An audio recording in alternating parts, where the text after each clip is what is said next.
গেরুয়া বাহিনীর লোক মানে আপনিও তো গেরুয়া। ভারতবর্ষের জাতীয় পতাকায় গেরুয়া থাকে,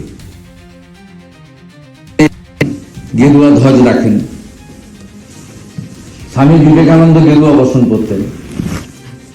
গেরুয়ার সঙ্গে কোনো রাজনীতির সম্পর্ক আসেনি।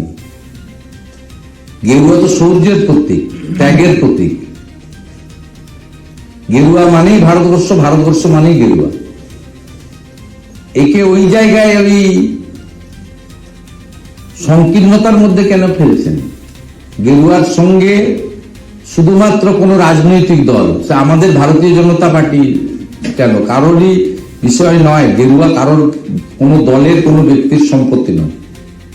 যে বসন স্বামী বিবেকানন্দ তার গায়ে তুলে নিয়েছিলেন, যাকে ত্যাগ এবং শৌর্যের প্রতীক বলা হয়, কয়েকদিন আগে রাম মন্দিরের মাথায় যে ধ্বজ উঠে রাম মন্দির নির্মাণ সম্পূর্ণ হলো, সেই গেরুয়াকে নিয়ে বিতর্ক যারা করছেন তারা নিকৃষ্ট মনা, সংকীর্ণ মনা এবং জামাতিদের দোসর বলে মনে